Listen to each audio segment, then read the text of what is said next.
What's up, guys? It's Jay, more than after kill, and I took a break yesterday from the tournament. I played some Battlefield 3, refreshed some batteries, got some rest, and I'm back in the swing of things. I have another guest on Skype, and we're here with Sai. He's one of the dudes that does the interviews with Arcus on his vlogs, and how's it going, Sai? I'm very well, thank you. How are you doing? I'm doing fine. It's about 9 o'clock in the morning and about to pound this out. So, Sai, why don't you tell me, a little bit about yourself?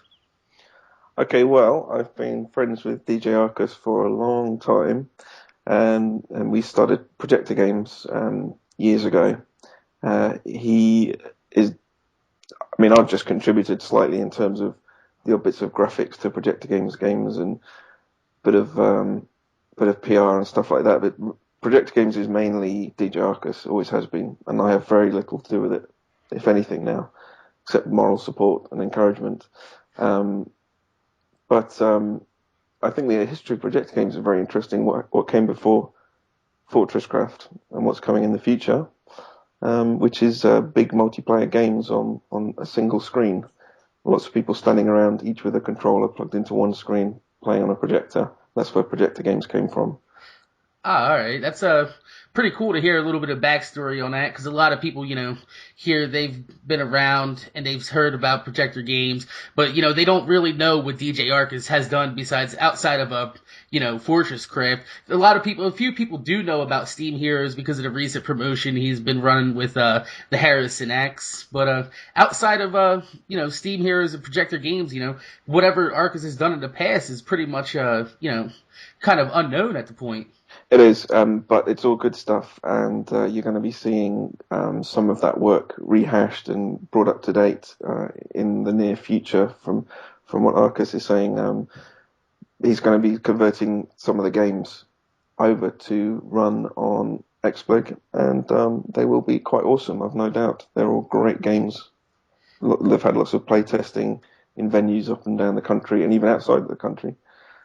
That sounds amazing because I know I do play test one of his other games. Actually, I play tested a couple of his other games that are coming up, but the one that he does have coming up is one that he's been working on for a little bit. It's called Tactics Forever. Are you actually familiar with Tactics Forever?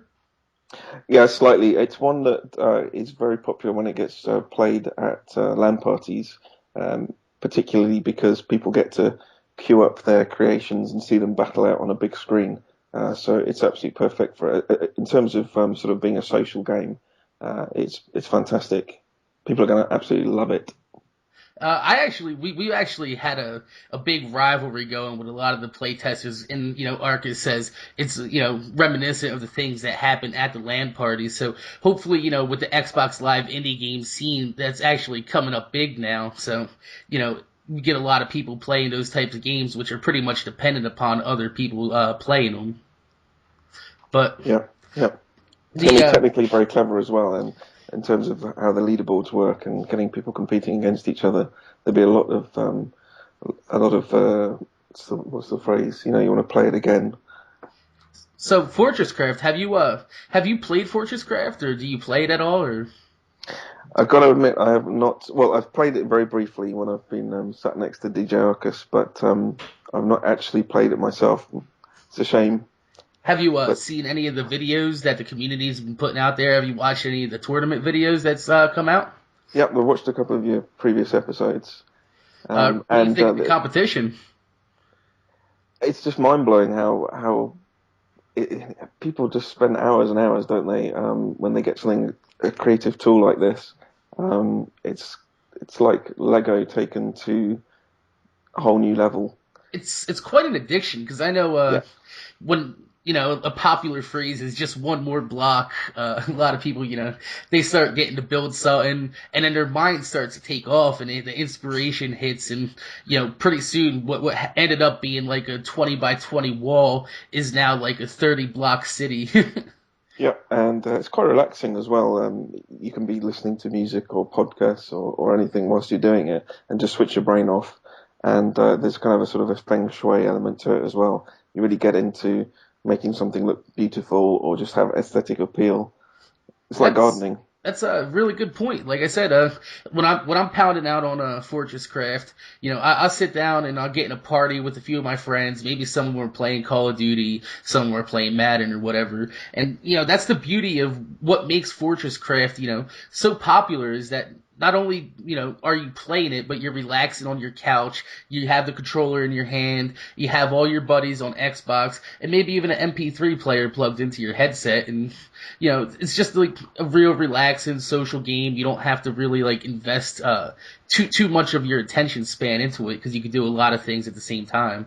That is a very good point. Often gets overlooked, actually. Not to give too much airtime to Minecraft, but Minecraft, for the vast majority of people, is going to be a game played sitting at a desk, and Fortresscraft is going to be played sitting on a couch, and that makes a huge difference. That's one of the reasons why. Like I love Minecraft. I play it single player, but when it comes down to the multiplayer, owning a server, running a server, it gets quite costly. It gets quite time consuming, and a lot of people don't even know how to get into a server on Minecraft. Which the social aspect of Fortresscraft, with where you can just look at a list and join people, makes it just a little bit more unique than what the other games have out there. I'm just looking at these trees. Each one's been individually crafted, right? So Yes. there's a lot of effort. Yeah, this for those of you guys that are watching, this matchup is between Jeimuzu and Grimick. This is Grimmick's world. He has like it's not like one of those big epic build worlds, but he's terraformed a lot of the worlds. I'm sure you've seen the trees like Sai just mentioned. You see him in the background there. He also has the waterfall, and he just went for like a more real natural look to his world. Done a lot of terraforming, which is a big how do you say that? It's a big change, and it's refreshing change from all the flat worlds that you see with the large, huge objects built all over. Bit of patriotism there as well. What was that? Patriotism there with a flag. Yeah, there you go, right there. That's like this is what I was talking about terraforming. He's got the snow custom blocks on top of the trees with the hidden snow blocks down below. Looks real nice, real natural. It's something that you could see like on a Christmas card. But anyway, so Sai, do you said you're friends with DJ Arcus? You got any funny stories of the man from back in the day, or is that on a Right, need to putting know me on the basis? spot now. I'll have to get back to you on that one. Yeah, nah, I'm just messing with you. But yeah, this is Grimmick's world. It's coming down to an end, and we're about to start up Jimizu's world in about 20 seconds. And you got anything to add, Sai? I haven't. Oh, a unicorn. Yeah, that's a My Little It'd be Pony. nice to run around these worlds with a sort of VR headset or something, in 3D. Especially some of the sort of bigger open spaces, like the big caverns um, and the cathedrals that people build. Yeah, it's for sure. But right now we're starting up Jimizu's world. He has more of a Roman Empire style build. There's that temple that you see at the beginning right there. I don't know if you can see a lot of the detail in there, but that temple for some reason crashes me out of his world every time. So unfortunately, I wasn't able to build. I mean, I filmed that for you guys. I apologize, but right now we're looking at the aqueducts. We're going through it, and They're filling in as we speak. yeah, It's they very are. I nice. I wish I could have had it on Water Detail 3 for here. I had the Water Detail on 3 for this because it would allow it, but it wouldn't allow it back there or else it would have crashed me. But, you know, Very sort Jamizu's, of Aztec-y, isn't it? yeah, he's gone with like sort of like, he's got a lot of different inspirations in his world. Like, this looks sort of Aztec-y. The beginning of his world sort of looks Greek-y, Roman from back in the Middle Ages type of era. But he's done a lot with these custom blocks. He's built a lot of inlay detail into the world, and you know. When I actually first entered his world, I was speechless at some of the things I've seen. You guys are gonna see him coming up, and it's just amazing what people can do with these custom blocks. Now, tell me something. Have you seen much machinima done in Fortresscraft? Depends what you call machinima. Machinima in the actual real sense of machinima. No. Have I? Exactly. Now, why is that? I can't understand why we're not seeing lots of stories being told and I will tell you acting. why. Go on. It's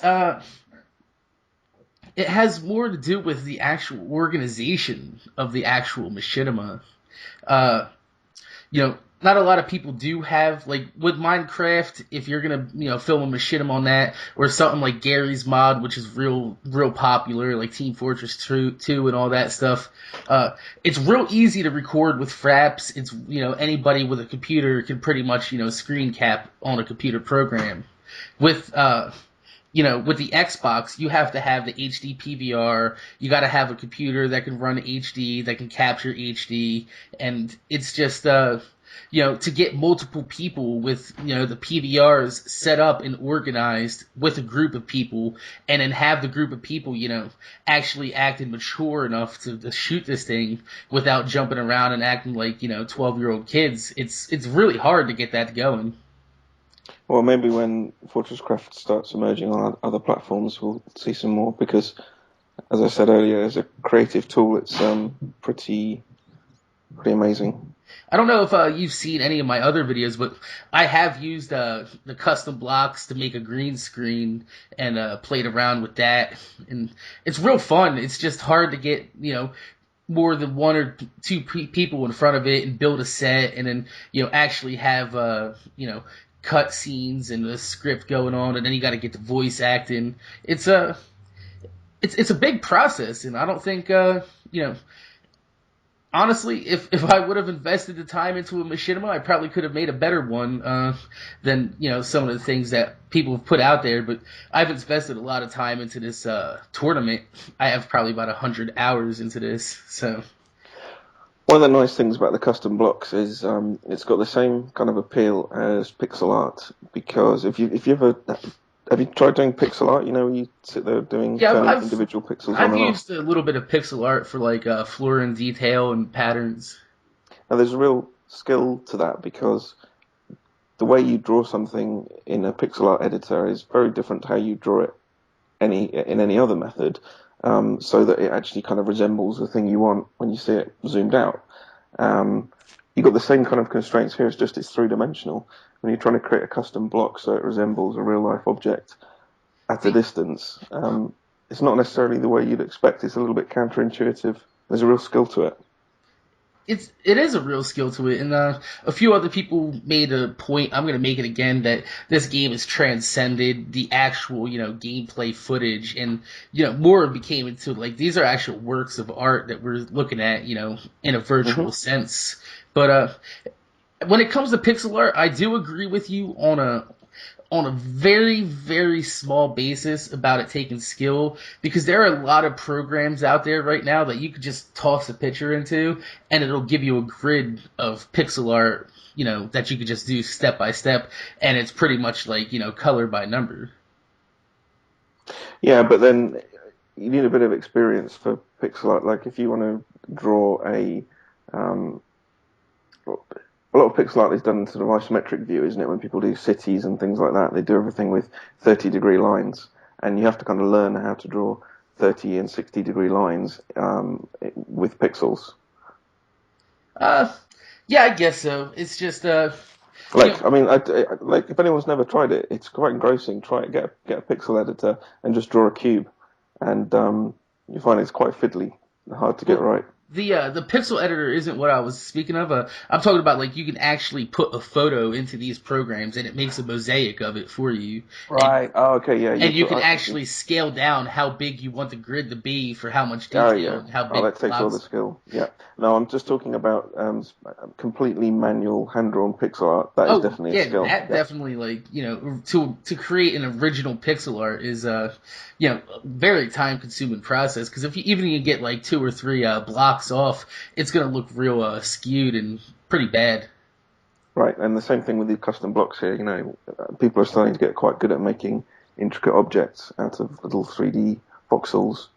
Yeah, I think the workshop is what blown this game up. This game, the workshop just sets itself apart because uh, if you go join worlds in Minecraft, or you see people's worlds on like Total Miner, some of the other voxel games that are out there, they just look bare in comparison to some of these builds that utilize these custom blocks in the proper fashion. But Yeah, yeah, it's a very clever. It was actually my idea. No, it wasn't. No. I actually, wish it was I'm my gonna idea. give credit that was Martine, if I That's right. recall That's right. correctly. Uh, Martini, if you're watching this, you ever get a chance to watch this, he did a hell of a job. I know, you don't get a lot of credit for what gets out there, because Arcus is the face of Projector Games, but you're kicking ass, so good job, man. But yeah, this video is coming down to an end. This is the temple that I couldn't show because it kept freezing me out. So sorry I couldn't get that in there, Jeimuzu. You know, possibly if you make it on to the next round, we're gonna try again to get that get that in there, or maybe pop in a few screenshots from your Xbox. But yeah, Yeah, good job, guys. yeah. Excellent, excellent Hats work. off to everybody, and I'd like to thank you, Sai, for coming on and shooting the shit with me. I know you're a busy man and you got things to do, but Yeah, you're quite welcome. I'll get back to my part-time hobby of keeping DJ Arcus on his toes and pushing him ideas and arguing with him. That's mainly what we do. We just argue. that's what good friends do, though. But all right, guys, I want you guys to go vote in the comments who you want to win. You want Grimick to win. He was the first world. Jeimuzu was the second world. Pick your world. Put it in the comments. Rate, comment, subscribe. Don't forget to favorite the video so people can see it. The more people, the more accurate the vote is going to be. And once again, Sai, thanks for coming on and hanging out, man. You're welcome. All Cheers. right. So thanks, guys. Talk to you later.